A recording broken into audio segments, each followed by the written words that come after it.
Mateus capítulo 27, versículo 11. O texto diz assim: Jesus foi posto perante o governador, e este o interrogou, dizendo: És tu o rei dos judeus? Respondeu Jesus: Tu o dizes. E sendo acusado pelos principais sacerdotes e pelos anciãos, nada respondeu. Perguntou-lhe então Pilatos: Não ouves quantas acusações te fazem? Jesus nenhuma palavra lhe respondeu, de sorte que o governador estava admirado.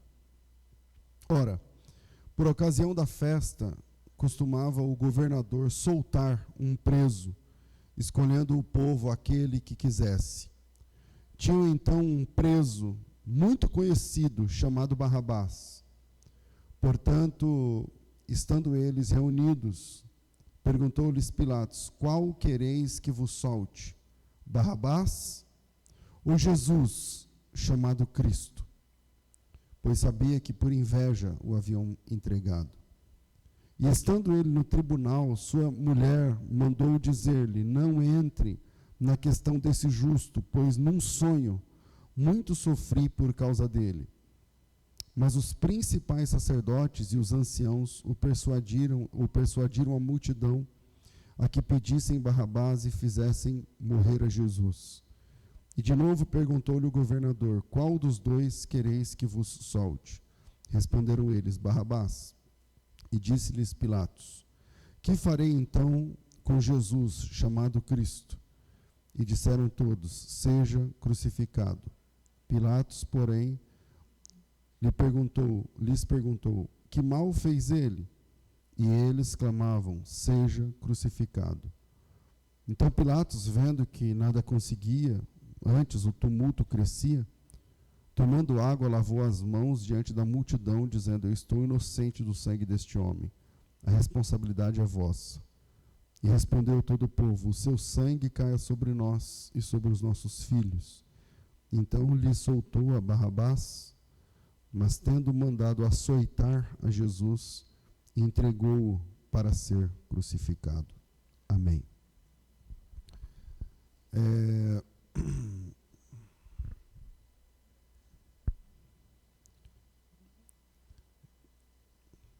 Acho que foi numa quinta-feira de instrução bíblica que nós falamos aqui sobre o nome desse preso que é o Barrabás. Barrabás recebeu um nome muito bonito quando ele nasceu, um nome muito piedoso, cheio de boas intenções, porque a palavra Barrabás vem do idioma aramaico. E em aramaico, bar significa filho, né? Bar significa filho. E Abas significa pai. É um diminutivo, um jeito carinhoso de falar pai, como papai, alguma coisa assim. Então, Barrabás significa filho do Abba. Isso pode significar muita coisa, pode nos dizer muita coisa a respeito de seus pais. Ou seja, seus pais tinham o cuidado de escolher o nome, né, que condizia com a fé que eles professavam. Isso pode significar, por exemplo, que seus pais eram pessoas piedosas, que tinham a intenção de criar esse menino nos caminhos do Abba, do Pai, que é Deus. Seja como for, deu tudo errado. A Bíblia não fala muito sobre Barrabás, então nós não temos muitas condições, além da Bíblia e da história, para saber as razões que fizeram com que Barrabás terminasse daquele jeito, condenado, bandido, perdido e condenado à morte. Mas se a gente fizer uma engenharia reversa, não é muito difícil chegarmos às condições e às atitudes que culminaram na cena descrita nesse texto, que é Barrabás preso, algemado, condenado, instâncias correram, recursos foram feitos, não deu jeito. Outra instância, outro recurso, não deu jeito. Troca de advogado, não deu jeito. Imagina, para ele chegar até a morte, Não é da noite para o dia. Então, para que Barrabás estivesse ali, algemado e prestes a morrer, com todos os carimbos constando nas páginas, nos autos, com todas as assinaturas colhidas, muita água passou embaixo dessa ponte. Muito se escreveu na história sobre Barrabás, mas a fonte mais antiga e mais confiável ainda é a Bíblia, para falar sobre esse personagem. Então vamos ver o que a Bíblia diz sobre Barrabás. Eu tenho pelo menos 2 livros de história que falam histórias interessantes sobre Barrabás, mas não é confiável. Então, muito embora sejam antigos, do século III, mas eu prefiro ficar com o texto bíblico. Em Mateus 27,16, o texto que nós lemos, diz que Barrabás era um preso muito famoso. Um preso muito famoso. Isso já nos diz algumas coisas. Um preso conhecido.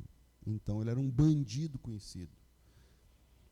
No segundo evangelho de Marcos, no capítulo 15, no versículo 7, diz assim: havia um preso chamado Barrabás, preso com amotinadores, os quais em um tumulto haviam cometido um homicídio. Então, em Mateus, ele é um preso muito famoso. Em Marcos, ele faz parte de uma... Como que eu vou dizer aqui? Agora já se arrefeceu mais essa história política no Brasil, mas ele estava participando de um tumulto político. E lá nesse tumulto ele cometeu um homicídio. A história e o livro que eu falei para vocês, que não tem tanta confiabilidade quanto a Bíblia, diz que o Barrabás fazia parte do mesmo bando daqueles 2 outros que foram condenados junto com Jesus. O que faz sentido dentro das 4 linhas da Bíblia Sagrada. Em Lucas capítulo 23, tem mais informações sobre Barrabás. Diz assim, versículo 19: Barrabás estava no cárcere por causa de uma sedição na cidade, um motim na cidade, e também por causa de um homicídio. E para terminar, João, o 4º evangelho, capítulo 18, versículo 40, diz assim: então gritaram todos novamente: não este, mas soltem Barrabás. Ora, Barrabás era um salteador. A palavra salteador do grego é a palavra grega lestes, que significa saqueador, um tipo de pirata, alguma coisa assim, que serve assim. Bom, então nós temos 4 câmeras focando de ângulos diferentes na vida de Barrabás. É um bandido muito conhecido. Ele é um homem condenado por conta de uma rebelião e um assassinato.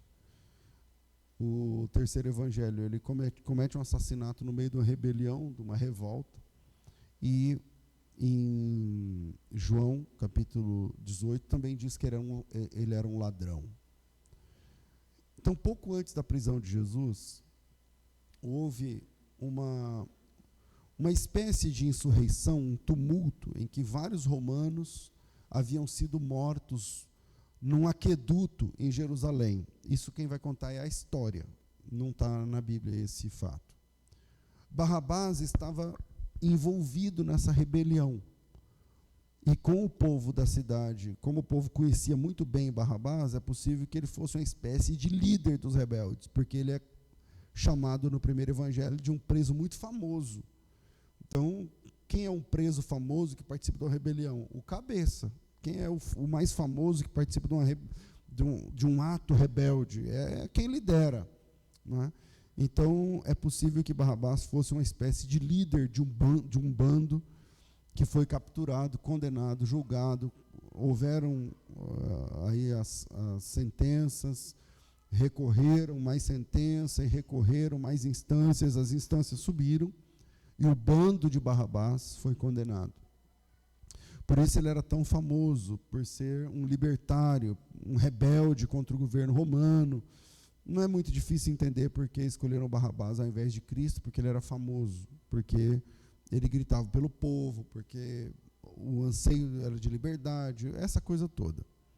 Alguns estudiosos acreditam, por exemplo, que, como eu disse, os 2 criminosos que morreram junto com Jesus eram de alguma forma associados a Barrabás, o terceiro evangelho, e o segundo também de leve dão a entender essa questão, porque Pilatos havia preparado 3 cruzes para aquele final de semana. E é muito provável que seriam preparadas para os 3 homens presos nesse episódio da rebelião. Faz mais sentido que eles fossem julgados juntos, já que foram presos no mesmo dia, na mesma hora, cometendo o mesmo ato. Então, 3 condenados haviam cometido esse assassinato no aqueduto de Jerusalém, e eles estão ali agora condenados. Só tem um detalhe, é que Barrabás, além de tudo isso, ele também era ladrão, ele também era salteador. E só o último dos 4 evangelhos é que nos mostra essa faceta, esse detalhe da vida de Barrabás. Ele também era um bandido. E aí eu quero trazer para vocês essa manhã de ceia, de falarmos sobre a morte de Cristo e os efeitos da morte de Cristo sobre nós. Alguns pontos para a gente pensar sobre isso, que fala sobre Barrabás, mas também fala sobre nós. Primeiro é que o que deforma os filhos de Deus é uma sequência de escolhas ruins. O que deforma os filhos de Deus é uma sequência de escolhas ruins. O que eu estou falando com isso é que... Peraí, deixa eu... Eu esqueci de mandar o esboço do sermão para o pessoal da mídia. Vocês me perdoem, gente. Peraí, eu vou mandar de outro jeito aqui, aí pelo menos coloca na tela. Me perdoe, faz um corte aí depois, sei lá.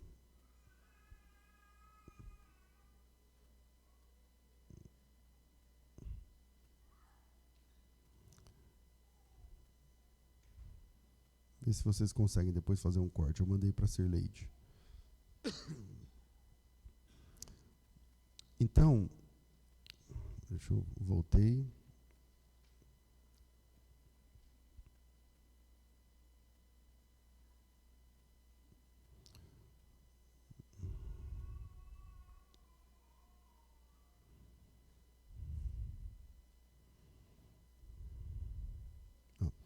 Então, primeiro, o que deforma os filhos de Deus é uma sequência de escolhas ruins. Barrabás, filho de Deus, filho do Pai, filho do Abba. Essa é a ideia.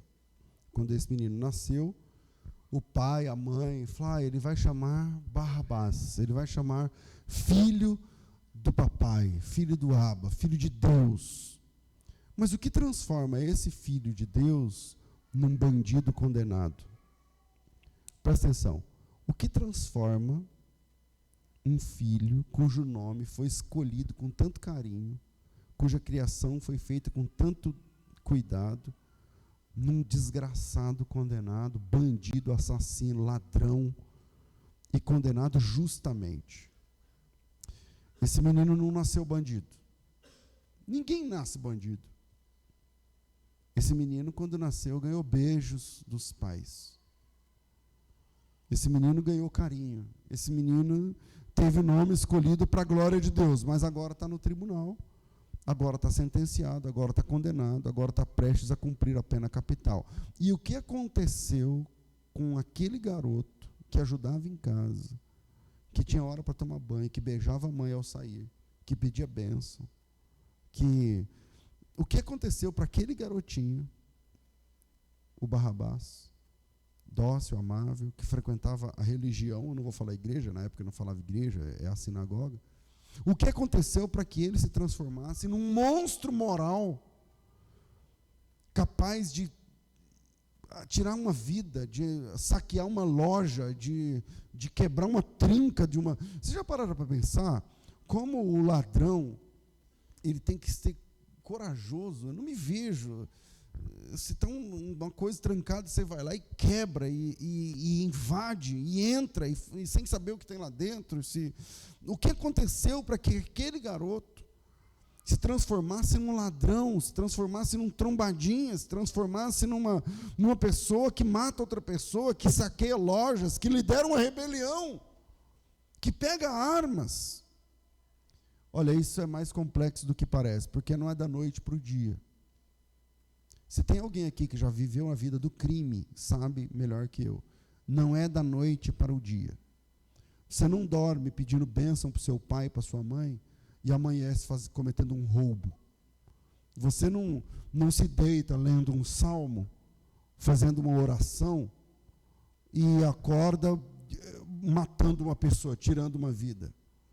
É mais complexo do que parece. A coisa ela é mais lenta e cheia de detalhes do que apenas, virou bandido. Não é assim. Porque para chegar nesse ponto, no ponto do Barrabás, que ponto é o Barrabás? Ele é um bandido, mas não apenas, ele é um bandido famoso, Mateus. Ele é um bandido famoso, mas não apenas, ele cometeu assaltos, João diz isso. Ele é um bandido famoso, cometeu assalto, mas não apenas, ele cometia homicídios, Lucas diz isso. Então, o que aconteceu para que esse filho do Abba, esse Bar-Abas, esse filho de Deus, se transformasse num desgraçado moralmente? É porque esse filho do Abba, ele aceitou coisas que não deveria ter aceitado, amizades que não deveria ter aceitado, mentores que não deveria ter aceitado, influências que não deveria ter aceitado. E ele transformou em amigos pessoas que ele não deveria nem chegar perto. Pessoas que a sua mãe dizia, essa pessoa não é boa para você.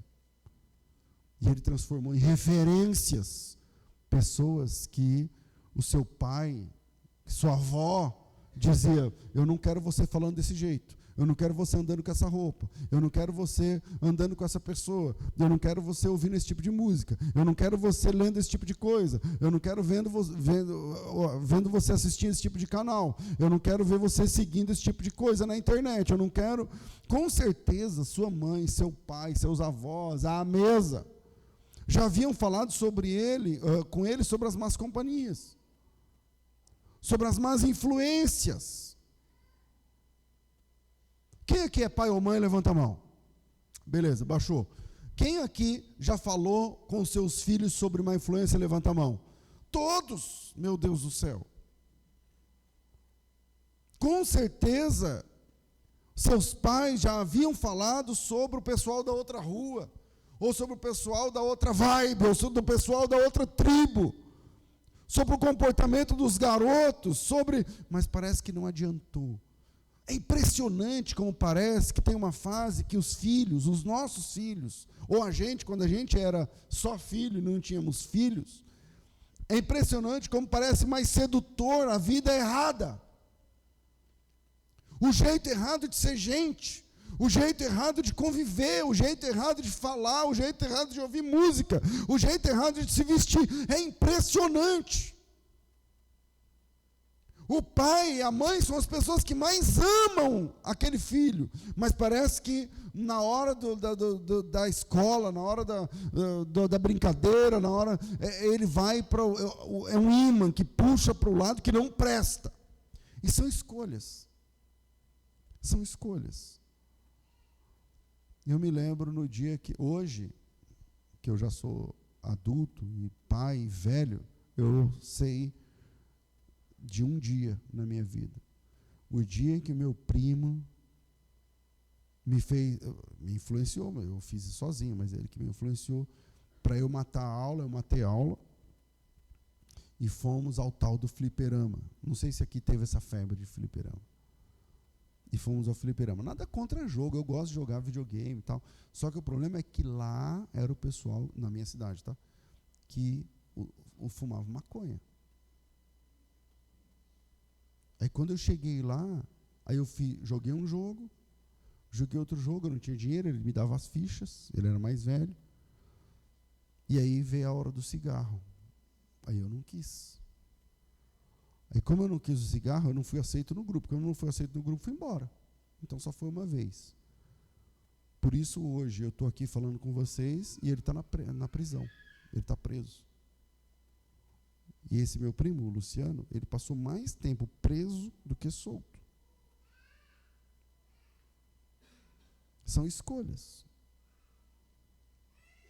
Barrabás se perdeu nas amizades. Barrabás se perdeu ao admirar pessoas com comportamentos condenáveis. Ele se perdeu ao começar, e quem nunca, na adolescência, começa a modelar, a admirar pessoas que a sociedade não gosta, que não é o certo, aí você gosta porque é a música, porque é a roupa, porque a gíria da época, porque sei lá, qualquer coisa. Aí você vai lá e faz a tatuagem, aí você vai lá e usa o cigarro, você vai lá e bebe como ele, fala como ele, e modela o jeito de falar, enfim. Eu já passei por isso. E o Barrabás se perdeu ao admirar pessoas, ao começar a querer ser como os descolados. Ele se perdeu quando começou a falar como eles falavam, a andar como eles andavam, a frequentar os lugares que eles frequentavam. Ele se perdeu quando começou a curtir o que eles curtiam. E suas escolhas foram transformando o filho do Abba, o Bar-Abas, no filho da perdição, um homem perdido. Quando ele cresceu, quando ele passou a ter cabelo mais do que apenas na cabeça, quando ele passou a ser adulto, ele já estava na vida errada. Ele cresceu vendo criminosos, modelando criminosos. Cresceu na vida do crime. Até Mateus dizer, Barrabás era um preso muito famoso. Muito famoso. Significa que para ele chegar na pena de morte, ele já tinha sido preso, já tinha sido solto, já tinha sido preso, já tinha sido solto, igual meu primo. Mas eu estou aqui insistindo nesse primeiro ponto, dizendo, apelando, dizendo que ninguém começa assim. Ninguém nasce com o nome sujo na polícia. Ninguém nasce com a ficha suja. Ninguém nasce condenado a ser um bandido. Ele era só um garoto, do nome bonito. Era só uma criança, depois um adolescente. Era mais um filho do Abba, filho de Deus. Mas as escolhas que ele fez trouxeram a ele condenação. E agora, quando Jesus é apresentado no tribunal, ao lado de Jesus, ombro a ombro de Jesus, está um bandido, um desgraçado, um miserável, um homem detestável, um homem que quando andava na rua, as mães corriam com as crianças, vamos para dentro, porque esse é o Barrabás. Alguém que já destruiu famílias, porque eu sei disso porque ele cometeu um assassinato, quem assassina alguém destrói uma família. Alguém que amedrontava famílias, casas. Alguém que já matou pessoas e agora está ali, manietado, com as mãos algemadas, entregue à pena de morte por conta das suas próprias escolhas, das escolhas que foram feitas. Agora ele está de pé, preso, de cabeça baixa, julgado, condenado. Trânsito em julgado significa que as instâncias subiram e não mudou a sentença.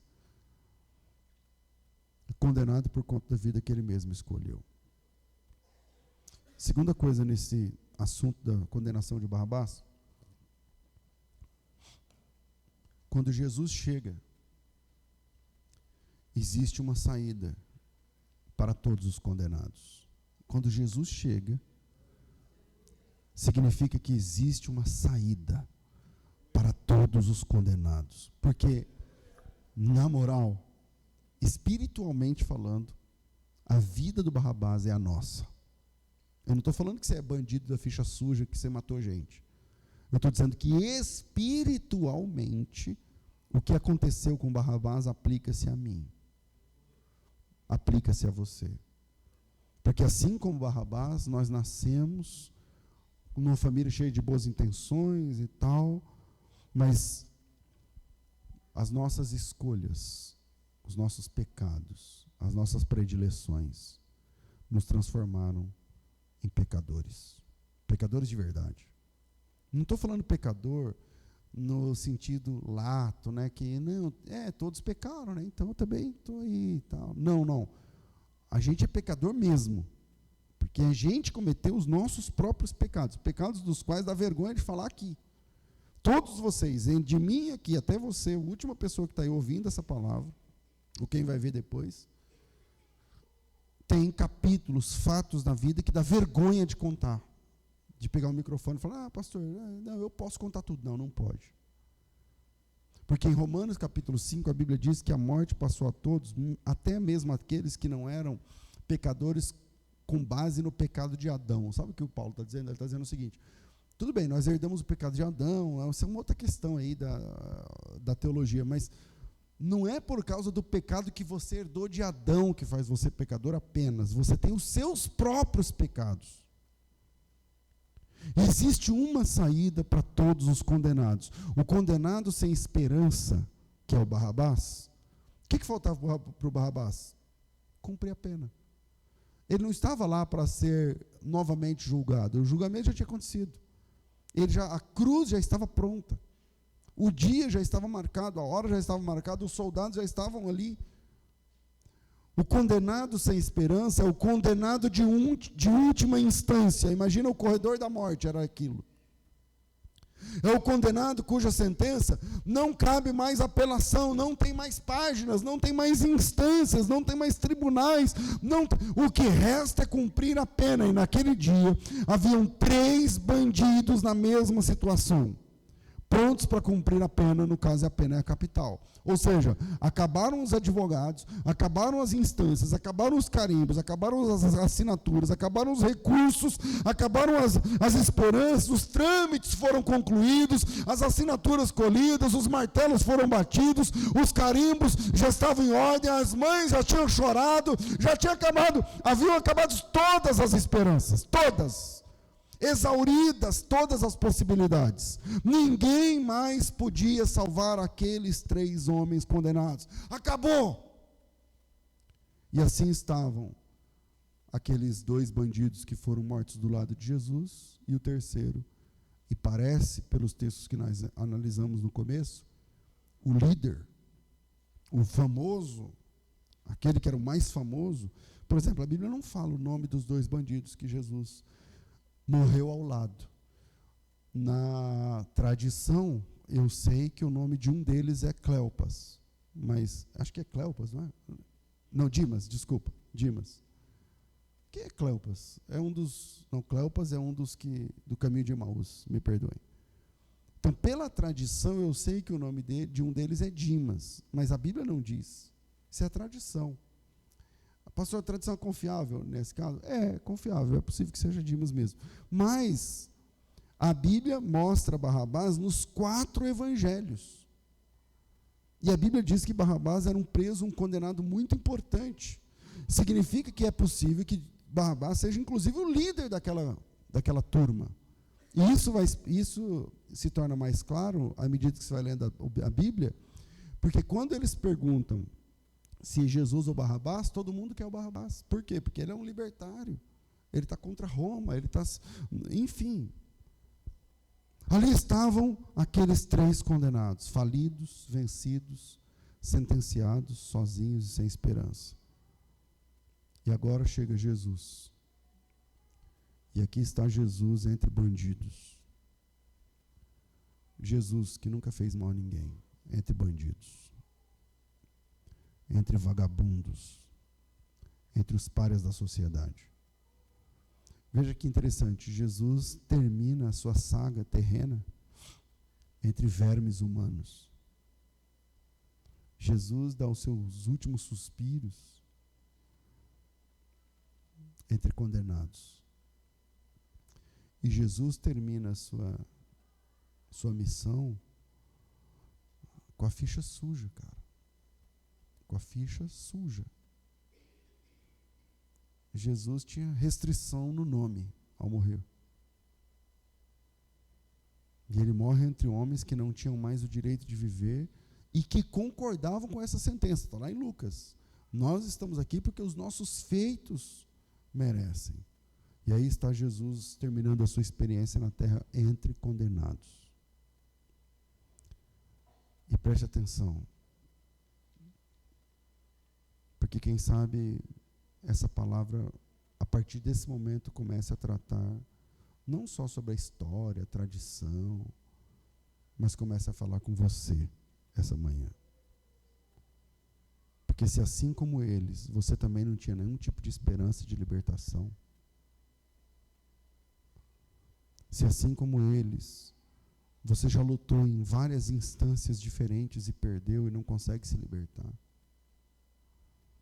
se assim como eles, você já pediu ajuda a pessoas capacitadas e não funcionou, se assim como eles, o seu pecado ou o seu vício está matando você, e você é culpada, e você é culpado, então talvez essa mensagem seja não uma aula sobre Barrabás, mas seja uma mensagem para você. Porque a mensagem que eu estou pregando é uma mensagem muito específica.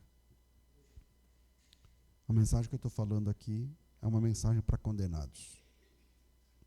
É uma palavra para condenados. Condenados e condenadas. Não importa se você está sendo condenado pelas drogas, ou pela bebida, ou pelo cigarro, ou pelo sexo, ou pelo ódio, ou pelo rancor, ou pela inveja, ou pela prostituição, ou pela pornografia, ou pela mágoa, ou pela falta de perdão, ou pela inveja, ou pelos ciúmes, não importa. Ou qualquer outro tipo de pecado. Eu não imagino qual seria a sua condenação, só Deus pode saber. Eu não sei a que você está sendo condenado. Se a homoafetividade, se sei lá, o que for. Eu não sei qual a sua situação ouvir essa palavra. Mas hoje, eu posso pregar a homens e mulheres condenadas que existe uma possibilidade, uma esperança, uma porta. Eu apresento a condenados uma porta. Eu apresento a condenados uma possibilidade. Eu apresento a condenados uma esperança. E essa esperança é um jovem de 30 anos, carpinteiro, criado com mão grossa, pregador da Galileia, chamado Jesus Cristo de Nazaré, que desceu no degrau mais baixo, mesmo sendo santo homem de Deus, santo filho de Deus, aceitou descer no degrau mais baixo. Pastor, como ele desceu no degrau mais baixo? Do que o senhor está falando? Como é que Jesus termina a sua experiência de vida? Entre bandidos, com a ficha suja, sem merecimento. Que aceitou descer no mais baixo degrau da dignidade humana, para lá, nesse último degrau, e encontrar-se com homens para quem a esperança não era mais uma opção, para buscar homens que não tinham mais esperança de graça. Ele desceu no último degrau, no degrau mais baixo, para buscar falidos, vencidos e desgraçados e condenados. Foi nesse último degrau que eu enxerguei Jesus quando eu me converti. Ele desceu no degrau mais baixo para se tornar, como disse Castro Alves, o Deus dos desgraçados, o Deus dos condenados. E Barrabás, já condenado, ao chegar no pavimento onde se proclamava a sentença, porque o documento estava assinado, não tinha mais recurso. O que faltava agora? Ele ouvir a declaração do governador e seguir o corredor da morte até a sentença. E Barrabás, já condenado, quando chega para ouvir a sentença, quando ele chega do lado do homem que proclama a sentença, tem um jovem, um carpinteiro, de 30 e poucos anos, de cabeça baixa e em silêncio. 2 de seus comparsas já haviam ouvido a sentença. 2 dos seus amigos já haviam sido condenados. E aquele era um final de semana importante por conta da Páscoa e tal. Dá para imaginar a cabeça daquele condenado agora. Feriado prolongado, eu podia estar com a minha mãe, com a minha família, com os meus filhos, eu estou aqui. E ao ouvir a sentença, Ele vai para a última sessão de espancamento, porque é assim que funciona, e de lá sairia nu para a cruz, onde morreria conforme a justiça entendeu que ele merece. A justiça entendeu que o Barrabás não era digno de viver naquela sociedade. E é nesse momento que, quando ele chega para receber essa última fase, ele se encontra com Jesus. E Jesus está ao seu lado no tribunal. Um do lado do outro. Ambos condenados. Mas como eles são diferentes, não é? Enquanto Barrabás combinava de saquear cidades, lojas, invadir casas, Jesus pregava para as pessoas e mandava de 2 em 2 abençoando as casas. Enquanto Barrabás matava e destruía uma família, Jesus ressuscitava mortos e reunia a família de volta. E curava os enfermos daquela casa. Enquanto Barrabás saqueava casas, Jesus multiplicava pães, peixes e entregava para os famintos. Ali estão lado a lado o desgraçado e o doador da graça. O que pode acontecer num encontro improvável como esse? Bom, vocês já sabem o que vai acontecer. O Pilatos vai lavar as mãos, vai deixar sair livre o bandido, e Jesus vai ser condenado. É Páscoa. E Jesus, que não lavou as mãos, mas horas atrás havia lavado os pés dos seus discípulos, vai morrer no lugar do Barrabás. Vai morrer no lugar do bandido, do ladrão, do assassino, do desgraçado, do vagabundo. Por que isso? Porque com essa morte, Jesus vai dar a Barrabás o que a sociedade não pôde dar. Uma chance. Uma chance. Com a morte de Jesus, essa morte de Cristo vai dar ao Barrabás o que a mãe dele, por mais bem intencionada que fosse, por mais que ela falasse, não ande com essas pessoas, não adiantou. A morte de Jesus vai fazer pelo Barrabás o que a mãe dele não conseguiu, o pai dele não conseguiu, a lei não conseguiu, a professora não conseguiu, a avó não conseguiu, as tias não conseguiram, o que a lei não conseguiu, o que os advogados não conseguiram. A morte de Jesus vai fazer por Barrabás uma coisa que ninguém conseguiu. Vai dar a ele uma nova chance. E esse é o ponto que nos reuniu aqui essa manhã. Quando a gente participa da ceia, e alguns de vocês vão participar a primeira vez, a gente celebra a chance que nós recebemos de Jesus. A chance que você recebeu de Jesus. Que tua mãe não deu jeito, teu pai não deu jeito. Por mais bem intencionados, está tudo certo lá com eles. O que eles falavam estava tudo certo. Só que a palavra do teu pai, a palavra da tua mãe não foi o bastante para alterar a tua natureza. Natureza é uma coisa que é lá dentro de nós. Tem uma história de um escorpião. O escorpião queria atravessar o lago para o outro lado, e o lago era muito longo. E tinha um sapo, ele falou assim para o sapo: me dê uma carona. Eu subo nas suas costas e você atravessa o lago, ele boia por cima e vai. E quando chega do outro lado, eu desço e quebra esse galho para mim. E aí o sapo bonzinho falou para ele: olha, eu até quebraria esse galho, mas se eu deixar você subir nas minhas costas, você vai me picar. E se você me picar, eu morro na hora. O seu veneno é muito forte para mim. E eu vou te ajudar, eu vou me dar mal. Se você me picar, eu morro. Eu não tenho chance. E aí o escorpião diz: mas deixa de ser bobo, porque se eu te picar no meio do lago, você morre, eu caio, eu morro também. E aí o sapo falou: faz sentido. Se você me picar, você morre também. Então beleza, sobe aí. E ele subiu, e quando estava no meio do lago, o escorpião levantou a sua cauda, que tem aquele ferrão, e tacou o ferrão nas costas do sapo.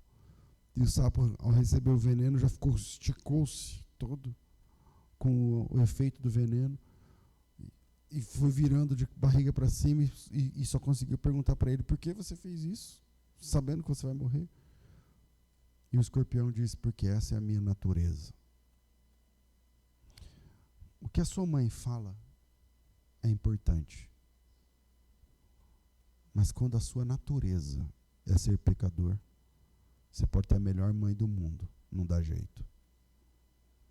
O que a ciência fala, o que a escola fala, o que a professora fala, o que o Código Civil fala, o que o código lá eu nem lembro como fala lá das leis, penal, eu lembrei, o Código Penal fala. Não é mais forte do que a sua natureza. Por isso que papel escrito não transforma ninguém. Às vezes eu recebo oportunidade para falar em meios de gente muito famosa, muito grande. Uma vez eu não sei porque até agora eu não entendi, eu fui convidado para falar numa convenção do PSDB. Eu nunca me filiei a partido nenhum. E vocês me conhecem, esse negócio de política como eu sou, né? É para você trazer uma palavra. Eu vou. Eu cheguei lá, o governador era o Alckmin. E ele que falava lá, tal, não sei o quê. Quando me deu a oportunidade, eu falei assim, eu tinha pesquisado antes, falei, vocês gastaram não sei quantos milhões de reais com a propaganda do cigarro, que na época que lançou aquelas fotos atrás da carteira de cigarro e tal. Eu falei, mas eu não conheço, vocês conhecem alguém aqui que fuma? Todo mundo levantou a mão. Eu falei, quem aqui deixou de fumar porque viu uma propaganda dessa na Globo? Ou em qualquer outro canal? Nunca. Agora vai numa igreja evangélica e pergunta quem fumava e não fuma mais. E aí vocês vão ter o resultado. Porque o que eles falam está certo, mas não é o bastante para mudar a nossa natureza. O que a tua mãe fala está certo, mas não é o bastante para mudar a tua natureza. Atenção aí, jovens, adolescentes. O que o pastor prega está certo, mas não é o bastante para mudar a tua natureza. O que está escrito nos livros está certo, mas não é o bastante para mudar a tua natureza. O que está escrito na Bíblia está certo, mas não é o bastante para mudar a tua natureza. Mas quando você tem um encontro com Jesus,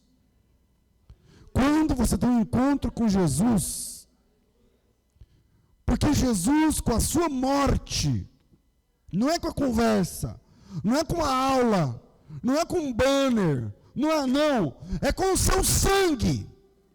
Jesus, com o seu sangue, com a sua morte, pode dar uma outra chance aos condenados desgraçados na vida.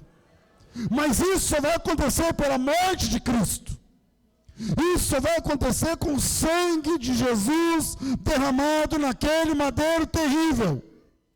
Não é na conversa. Não é, mas olha aqui. Não. Você é salvo por causa do sangue de Jesus Cristo. Você ganhou uma outra oportunidade. Não é porque Jesus é bonzinho, é porque Ele morreu no teu lugar, no meu lugar. E a morte de Cristo é que limpou a nossa ficha. Esse é o terceiro ponto. A morte de Jesus limpou a minha ficha. Mateus 27, 26 diz assim: então Pilatos soltou Barrabás e após haver açoitado a Jesus, o entregou para ser crucificado. E foi assim que Barrabás saiu daquele tribunal. Cabeça erguida, ficha limpa, porta da frente. Cabeça erguida, ficha limpa, porta da frente.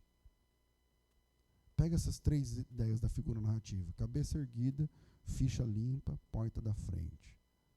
Pergunta: o Barrabás é digno disso? Não. E por que ele saiu com a cabeça erguida? Porque Jesus morreu. Porque ele saiu com a ficha limpa, nome limpo. Se ele parasse na próxima blitz, do bafômetro, sei lá do que, ele ia dizer: puxa meu nome aí. Puxa meu nome.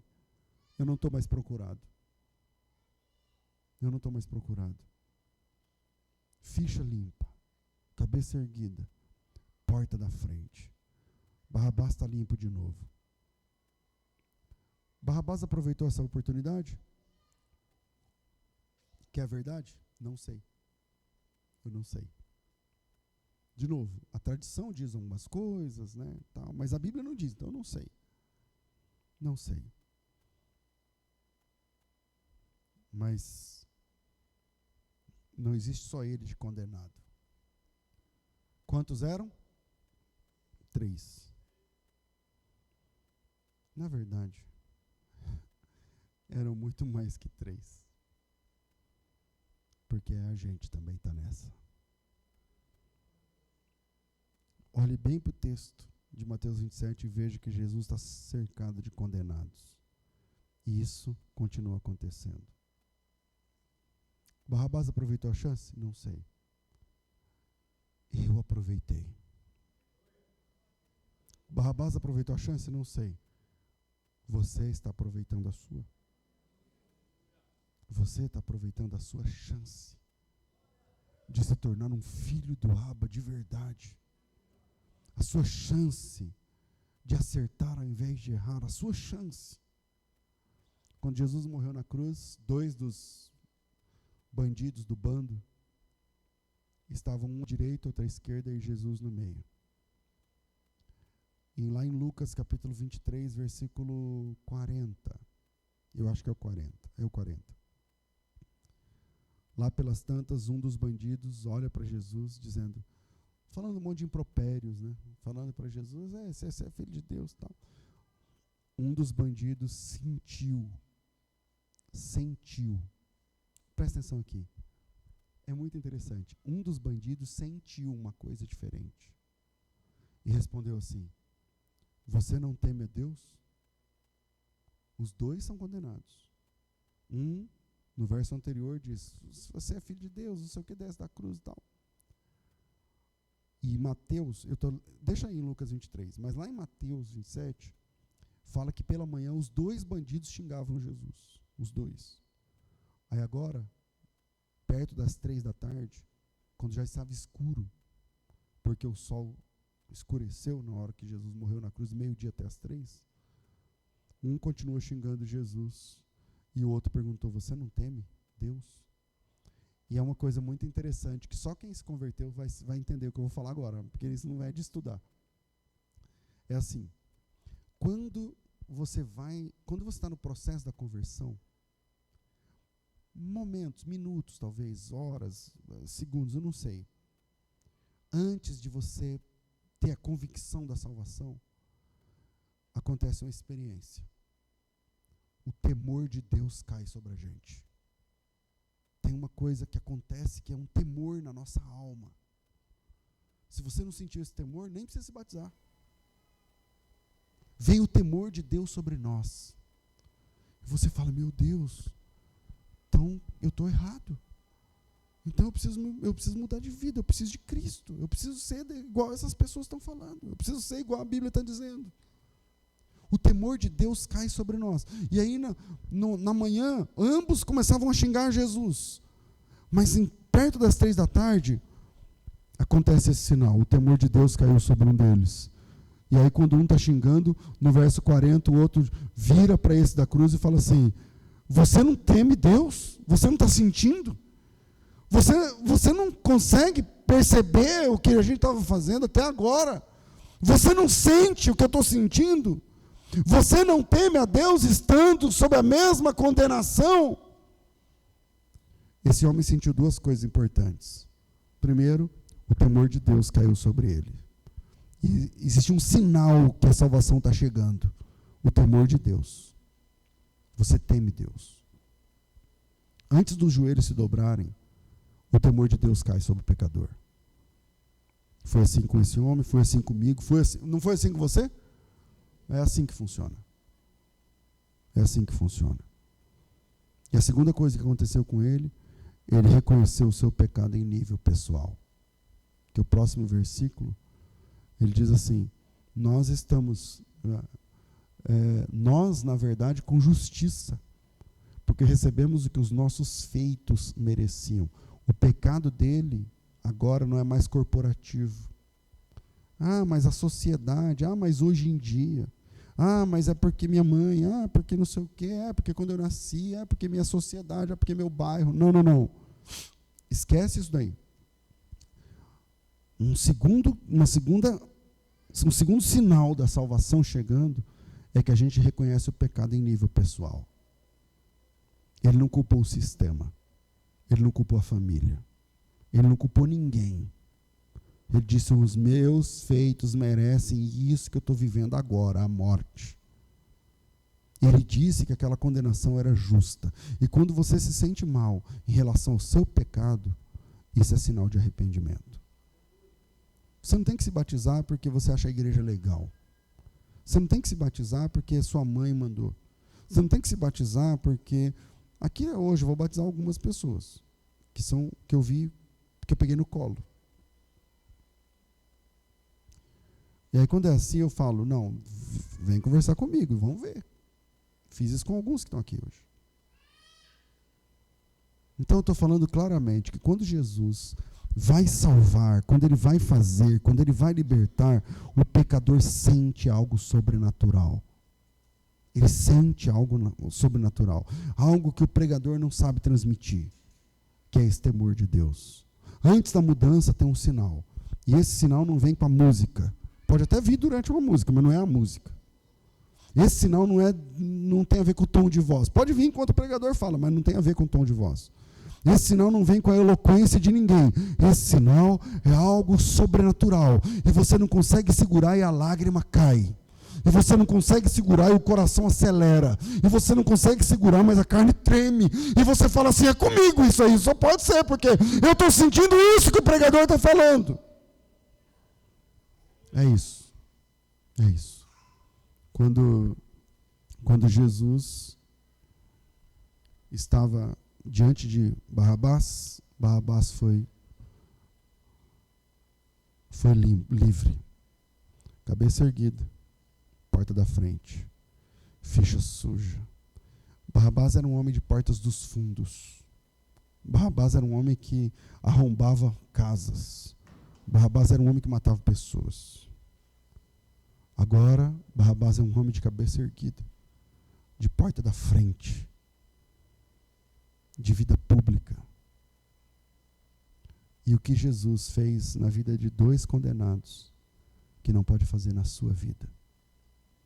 O que Jesus fez na vida de um bandido, transformando um bandido condenado, e que não pode fazer na sua vida. Eu vou terminar essa palavra fazendo uma oração. E antes da oração, eu gostaria de perguntar se tem alguém aqui essa manhã que, ouvindo essa palavra, sentiu no seu coração o desejo de se entregar a Jesus.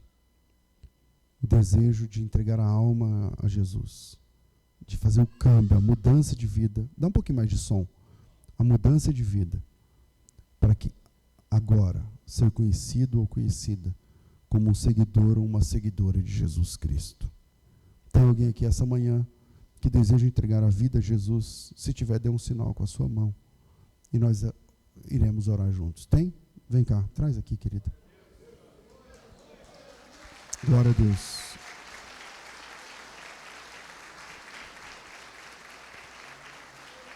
Glória a Deus.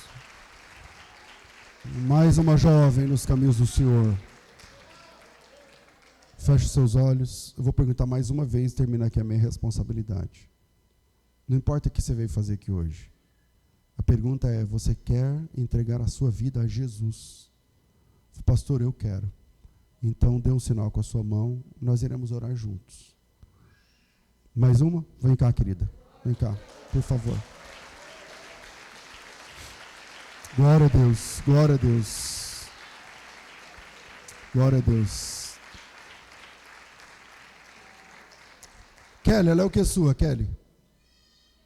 Então vem com ela, minha irmã. Bora. Aí. Mais alguém que deseja entregar a vida a Jesus essa manhã? Você? Vem cá, meu irmão. Bom, você já não vai batizar? Então vem, pronto, vamos receber a oração. Mais alguém que deseja entregar a vida a Jesus? Mais alguém? Pastor, eu quero esse Jesus, eu quero esse Jesus. Dá um sinal com a sua mão, vem aqui à frente, nós iremos orar juntos. Se tiver mais alguém que está afastado da igreja, Pastor, estou afastado, estou afastada, estou desviado. Eu quero me reconciliar. Tem alguém? Levanta a sua mão e a gente vai orar juntos. Vem. Glória a Deus. Vamos ficar de pé, meus irmãos.